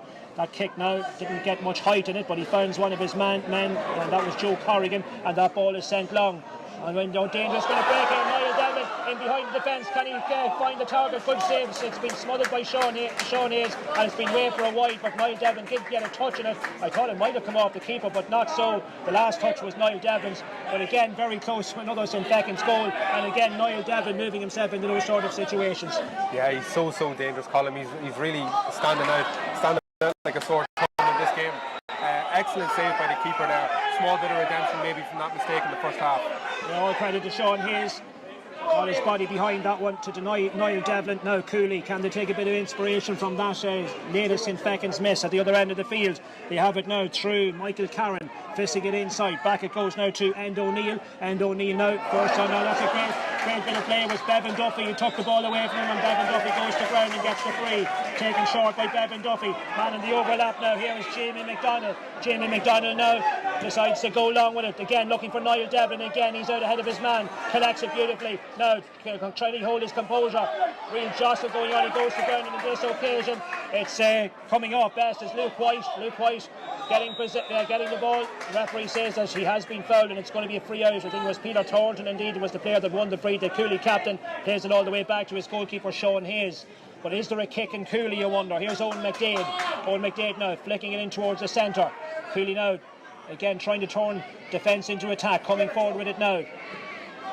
Owen McDade had made the forward run, but instead it finds its way as far as Patrick Johnson. Patrick Johnson now, can he finish it off at a point? Trying to shade him all the way is Niall McCabe. Man in the overlap. Back out it goes. Johnson has possession once more. Decides has to go for it. Had no option in the end, and that's well off target from Patrick Johnson. And Cooley being forced to shoot from distance there. The Falcons, and just seems to be a little bit of perhaps lack of confidence here in the Cooley play at the moment, and that's really underlined by that effort there from distance from Patrick Johnson. Yeah, Cooley look a bit flat, Colin, and you know, I'm wondering they still haven't scored in the second half. They need a score to settle them down, but you know we're coming up to the second half water break here, so this score needs to come really quick. Yes, Ryan Walsh trying to get his hands on it there, but he's been intercepted, and Jerry Malone now has it. So Cooley, they haven't registered a score in the second half so far, and we've played almost 14 minutes. Here's Brian White trying to rectify that. I think he's got the point, and Brian White on cue has got the point for Cooley.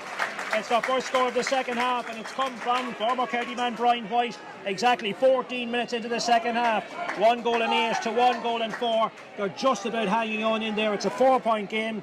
As I say, it's you never write off a team in a final, and 4 points is not a massive lead. St. Fechins have certainly been the better of the teams in this third quarter, but their lead is only 4 points. Here is Niall McDonald with the kick out. The second water break still to come. That's an excellent kick out, well up over halfway, and it's won by Darren Marks now. Can Cooley kick on now? Can they get a next score if there's to be a chance before the next water break? If Cooley get the point, it's only a 3-point game all of a sudden. Was that a foul? And here's a foul indeed. The man who's been fouled was Patrick Carron. It's going to be a free in, and Cooley I think will have a chance here of a score. Carron the man that's been fouled, and it is going to be Cian Connor going over to take this one. So if this goes over, and it's certainly within range, there's a Fechins change coming. So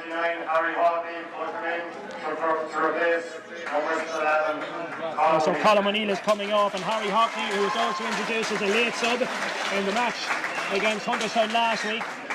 So he's in, another of the young players in this St. Fechins panel. So now let's see if Cian Connor can step up to the plate here. This is a pressure kick, but it would bring it back to a 3-point game, and Cooley would certainly settle for it here if that situation coming to the second water break. A chance for them then perhaps to regroup for the last quarter, what would be a do or die final quarter for Cooley. So on the 13-metre line, shooting into the dressing room end, the clubhouse end, looks good from here, and that's an excellent score from Cian Connor. It's over the crossbar, and Cooley have got the score. It makes it a 1 goal and 8 for St. Fechins, 1 goal and 5 for Cooley. Almost 16 minutes gone in the second half. The referee blows his whistle, and indeed it is the second and final water break. But crucially, the last 2 points before the water break have come from Cooley. Brian White's long range effort, excellent score it was. The close range free from Cian Connor. 1 goal and 8 for St. Fechins, 1-5 for Cooley. Carl, St. Fechins largely dominating that third quarter, but they haven't picked off enough scores, and their lead is down to just 3 points. Yeah, and I said it earlier, Colin, that they missed a 1-3, and you know, I said maybe, you know, that's going to come back to bite them. Brian White stood up as the leader he was, the leader he is in this team, ex-county player, magnificent footballer, stepped up with a massive score, and like I said, they might have needed that score to lift them and really kickstart their second half, because the first quarter here in the second half has been totally dominated by St.Fechins. So again, we've a 3-point game, 15 minutes plus to play. It really is shaping up nicely. Absolutely, yeah. Well, for the neutrals here, and I'm sure there are quite a few neutrals, the situation now is bubbling over nicely. And Cooley team, there's a change. Michael Rafferty. So Egan McGuinness has come off, and Michael Rafferty, who has been somewhat of a super sub for Cooley. He scored 2-1 after coming off the bench in the match against the O'Reillys, the game which qualified Cooley for the knockout stages. So he has that kind of impact. He is really an impact sub, Michael Rafferty, and well, if he can repeat the heroics in some of the earlier matches, that's what Cooley obviously would be hoping for. Yeah, if Michael Rafferty gets that ball in anywhere inside that 20-metre line, he's extremely dangerous, Colin. So again, he's going to need a bit of attention from the Fechins. There's only 3 points in it. It's all to play for here. We're back underway, and it's clearly from that kick out from Niall McDonald. Have one possession. That ball is sent dangerously up, and it's straight away Michael Rafferty getting his hands on it. So he gives the pass in, and that one is gone in. It's gone over the crossbar. Enda O'Neill with the point. Enda O'Neill has got the score. 3 successive Cooley points now, and Cooley showing their old doggedness here, if you like. They're sticking in this game. 1 goal and 8 to 1 goal and 6. It's only a 2-point game, and Michael Rafferty immediately making an impact. Got the ball back out, and Enda O'Neill was the man who finished it off with the score. 17 minutes gone in the second half. St. Fechins have a free. It's Ryan Walsh now sending that ball long. That's a good-looking ball, and he's picked out here is Ronan Holcroft. Goes for the shore, and back it goes again. Another chance on here. Has this one? Is it on target? It's gone left and wide, and Ronan Holcroft off target with that opportunity. That's St. Fechins' 6th wide of this second half, and their wides tally now beginning to certainly be a cause of concern. The amount of chances they've missed, as Carl mentioned in our comment. 1-3 they've missed during that third quarter when they were very much on top. But Cooley now are sensing that certainly this game is here perhaps for the taking. They have it now through Patrick Johnson. Johnson now to the 45-metre line, playing that ball into space, and Michael Rafferty now has it, and he's given the slip to his man, plays the pass inside. There'll be a chance here of a goal. It's flashed, and it's flashed over the crossbar. Man who was down there was it Michael Carroll. It's Keane Connor who's got the score. Keane Connor with the point. And Owen Duffy is coming off the action. Pairc O'Donoghue is coming in, but it's a 1-point game. 1 goal and 8 for St. Fechins, 1 goal and 7 for Cooley. Almost 19 minutes gone in the second half. There's a Cooley player down on the ground now as well. The referee or the linesman, looks like it's Adam O'Neill who could be in trouble here. Adam O'Neill, Cooley man, just getting to his feet now. Let's see now if Adam O'Neill watched a course of action might be taken here. I think it was O'Connor, the man that has picked up a knock, but Adam O'Neill being spoken to now by David J. McCardle, and Keane O'Connor also being spoken to as well. So are we about to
nervous here. Ball on the ground, bobbling around. Who's going to pick up the loose one? Harry Hockney in there, and it's gone out of play. It's gone wide, and another wide. 7 wides now for St.Fechins.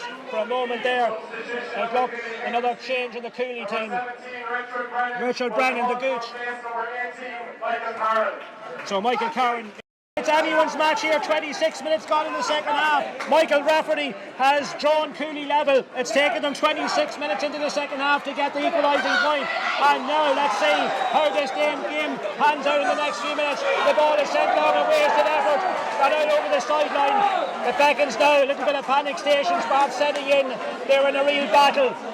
Their big lead from earlier, their decent lead which they had, it was 5 points at one stage, has been wiped out. Carl, this is exciting stuff. Oh, it's a brilliant. I don't think we could have asked for much more. Asked for much more, Colin, at the start of this game.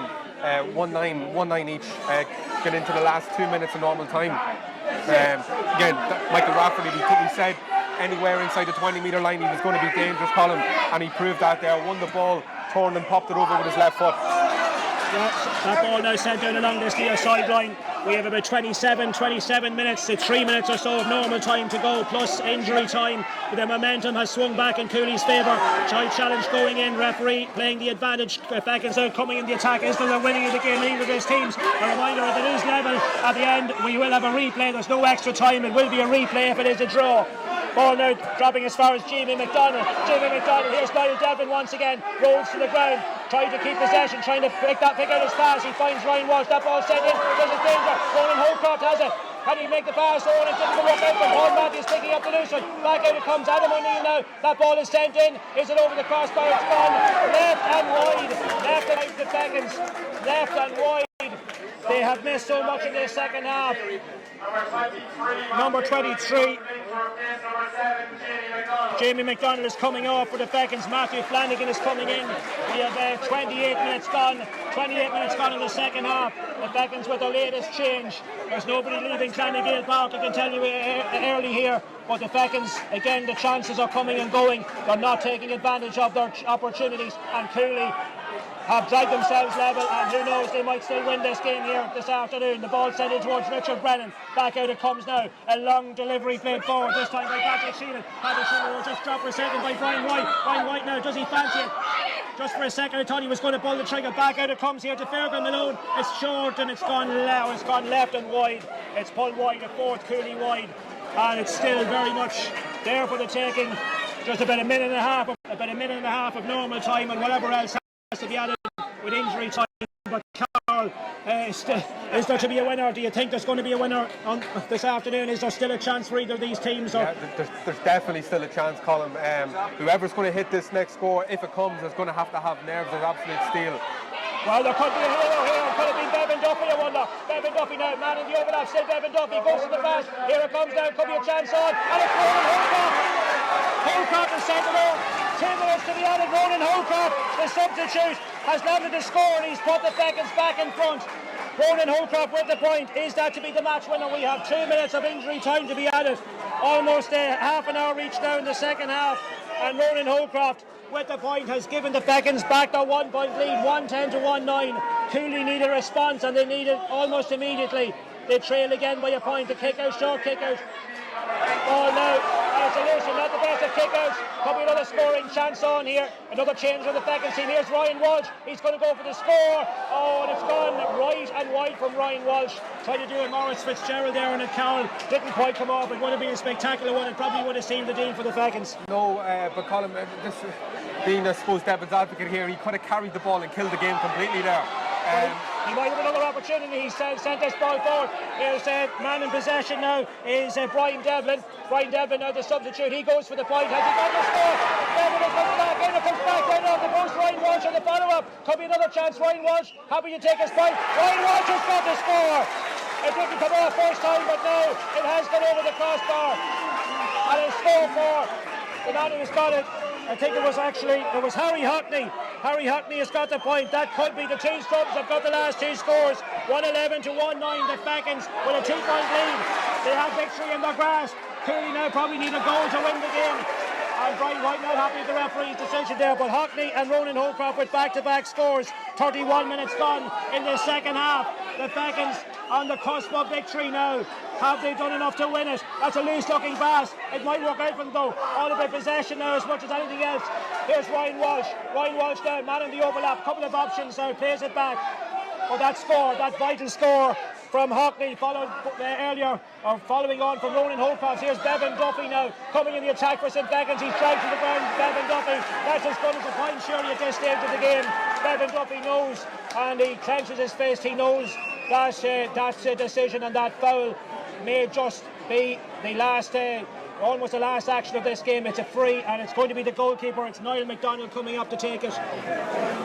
Niall McDonald coming up to take it. So this would be the icing on the cake. The Fechins leading by 2, 1-11 to 1-9, and it's the goalkeeper who has the opportunity. So Niall McDonald, here he comes to take it now. Has he nailed it? I don't think he has. It's gone left and wide. Another wide for the Fechins. They're almost now at 10 wides in the second half. I think 9 or 10 is the total in this second period. They've missed an awful lot of opportunities. They gave Cooley that glimmer of hope. Cooley drawing level, but is there still one last twist? Can they still get another opportunity? That's a foul by Ryan Walsh. It's going to be a free for Cooley. It's Brian White who has it. Takes the shot on to Peter Thornton. One last throw of the dice here for Cooley. It's Ronan McBride. He needs to loft it in, surely. Brian White has a look up. Happy to go for the short pass down towards the sub. Michael Rafferty, what can he do with this one? Michael Rafferty still in possession, has a look up, goes for the score, and it's gone right and wide from Michael Rafferty. Off target from Rafferty, a fifth Cooley wide. Time is running out. We have played the 2 minutes. Time is up here at Gael Pairc. 1-11 for the Fechins, 1-9 for Cooley. The Flood Cup on the verge of heading down the M1 or down the east coast to St.Fechins, to Bewley, to the village of St.Fechins this evening for the first time. Here comes a kick from McDonald. Still we play on. Is there still time for Cooley? That's a majestic catch by Ryan Walsh. Pays it forward towards Niall Devlin. Again, the rolls down on that ground, trying to pick it up here in a tune with his man. He picked that one up off the ground, but referee didn't spot it. Now he gives the free. He gives the free to St. Fechins. That should have been a free to Cooley. David J. McCarroll, I don't think, he just didn't get a clear view of it. I think that was probably a free out, Carl, rather than a free in. Yeah, it definitely was. You could clearly see Niall Devlin trapped it between his legs, back onto the ground and touched on the ground. But look, I suppose we're probably three or 4 minutes over time here, Colin. It doesn't look as if there's going to be any comeback from Cooley at this stage. Here's Ryan Walsh now. This surely will seal it. It's short into the goalkeeper's hands. And there is the final whistle. They don't need the score. They've done enough. It's a 2-point win for St. Fechins. 1-11 to 1-9. They've won out here, but my word, they had to battle right to the finish here. Cooley gave it one hell of an effort, but Cooley have come up short. And the 2 winning scores in the end, the 2 substitutes, Holcroft and Harry Hockney, with those late points, sealing the victory for St. Fechins. Just when it looked as if Cooley, after drawing level, the momentum might have swung very much back in their favour, but they weren't able to come up with the goods in the last few minutes. And in the end here, St. Fechins doing enough. But had they ended up losing this game, well, they would have had nightmares, Carl, the amount of opportunities they missed during that third quarter when they had the chances to put it to bed. It won't matter all that much now, the fact that they've won it, but they made hard work of it in the end. They did make hard work. They let Cooley back into the game, Colin. And all due respect, then the Fechins seen the game out. They had the opportunities. Holcroft to put them back and lead at the top of the D. He struck the ball over right between the posts. He split the posts, and defensively then they seen the game out at the end. You look at, I suppose, where they were in 2018 with that defeat to the Motters, and have really maybe kicked on in the championship when people have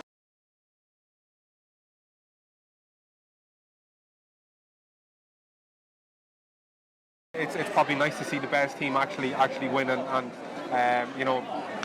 get hold of Seamus Flood.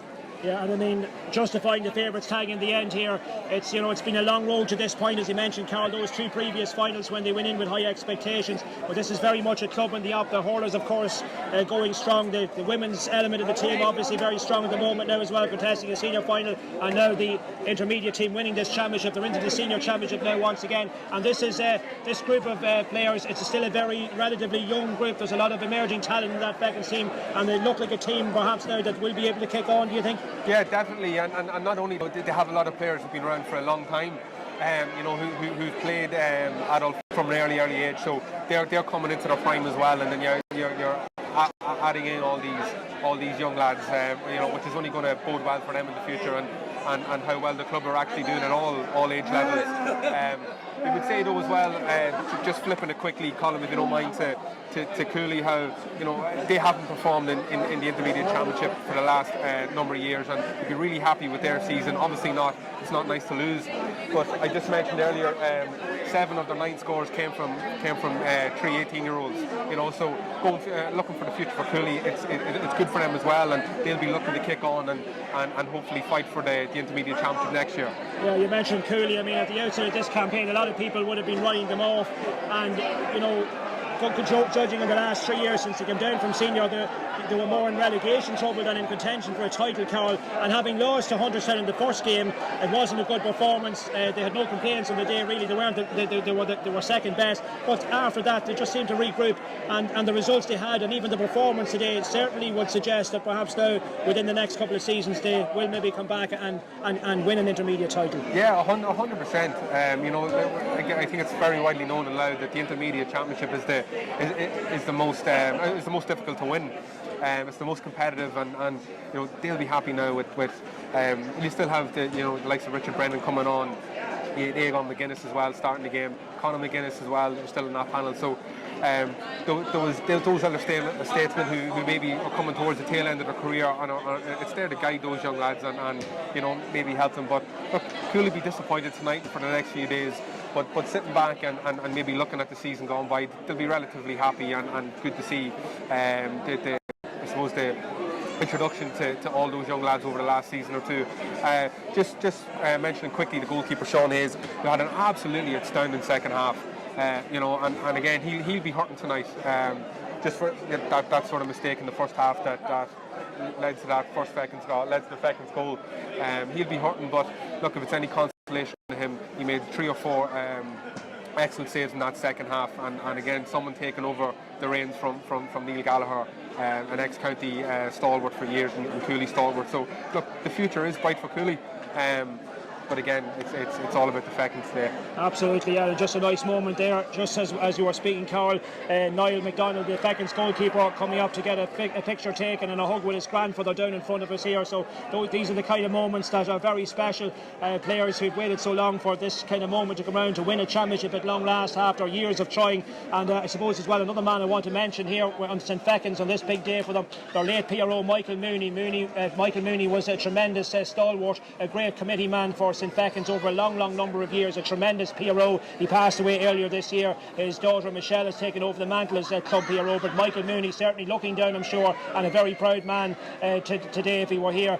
He passed away earlier this year.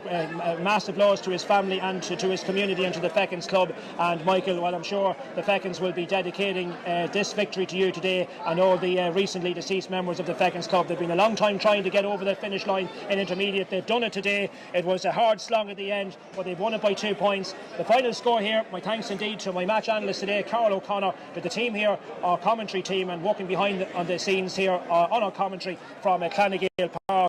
The final score, once again, the second of the weekend adult championship finals, has gone the way of St. Fechins. They've beaten Cooley here at Gael Pairc. The final score, St. Fechins 1 goal and 11, Cooley Kickhams 1 goal and 9.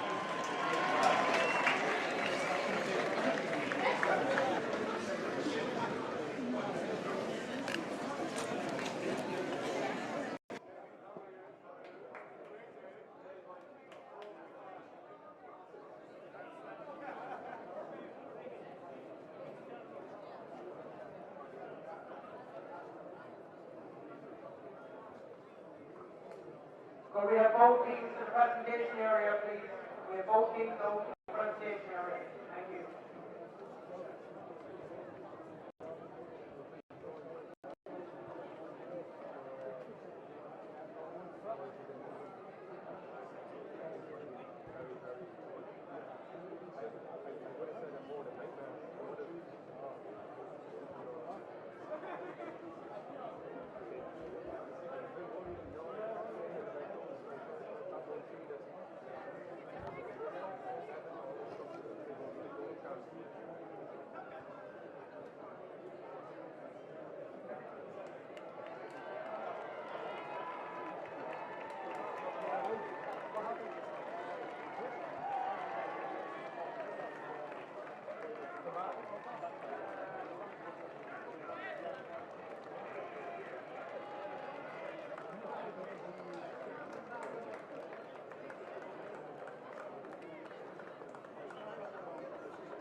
Good last few minutes. Good last few minutes. Hello. Before I start my speech, I want to say one thing. I want to commend using George and his management team and Gary Ball's management team. What a game of football. The second half was absolutely a fantastic game, lads. Well done to both teams.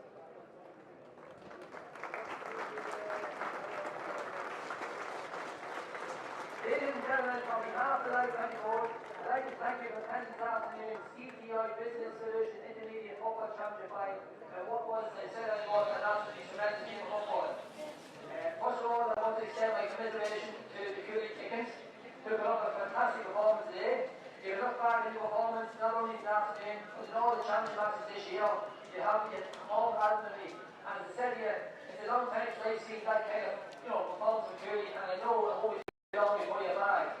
But in fairness, the St.Fechins 2 years ago lost the intermediate final to the Monsters, and I'm sure today's game will come out a long way. But today, the Seamus Blood Cup is going to St.Fechins to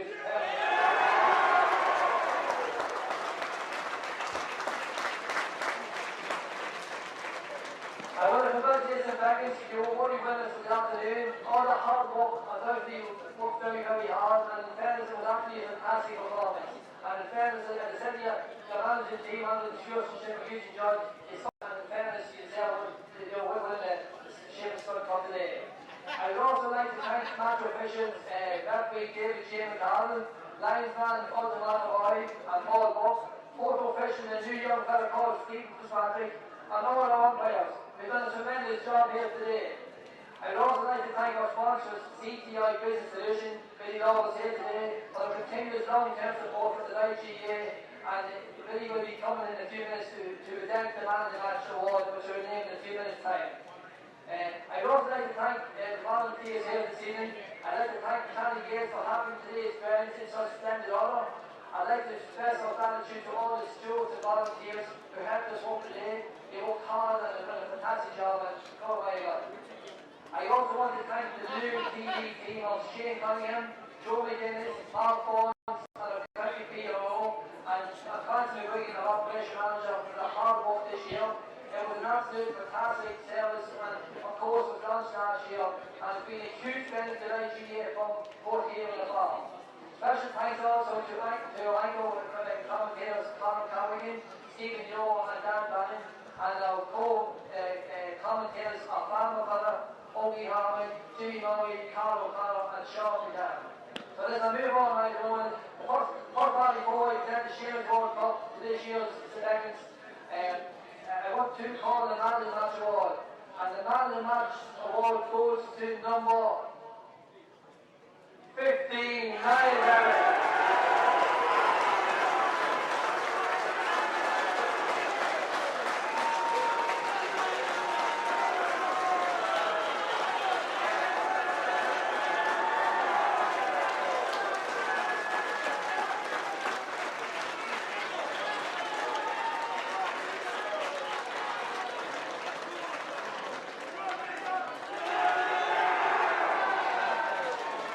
Mickey Hartwell, right, yes, one doctor. Next, it's my honour to present the Seamus Blood Cup to St.Fechins captain Conor Hardney.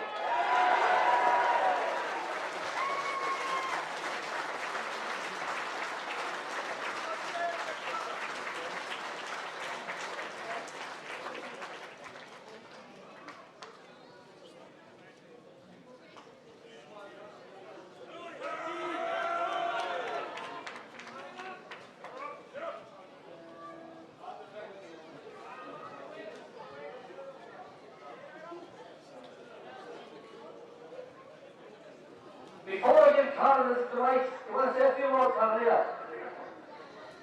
First of all, I'd like to offer my commiserations to Cooley. It's a hard fought game, been right down to the wire, and pushed us all the way. Fortunately for us, we can let it come to the end. Being there before, that's not easy, but just try and use it in the future because the story is on. I'd like to give 3 cheers to Cooley. Hip hip. Hip hip. Hip hip. I'd like to thank everyone in Pairc for supporting us here all the way for all those years. Friends, people up in the club for keeping it right to the committee members, Eugene Judge, Joe Gibney, and the selectors that we had. It's been amazing. I'd like to also just quick reminder for the people who aren't here with us today, Michael Mooney and Val Campbell. There's a few Charlie Collier, Anya Mark, we all great supporters down through the years. It's great to have you again. Finally, all the lads, we'll tell you another numbers later on, but let's get this thing lifted.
Thinking of upgrading to electric? Well, we've got an offer for you.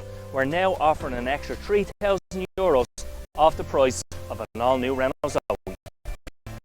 Including the SEAI grant, that's €7,800 off a brand new Renault Zoe.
Here at Blackstone Motors, we're delighted to announce the arrival of the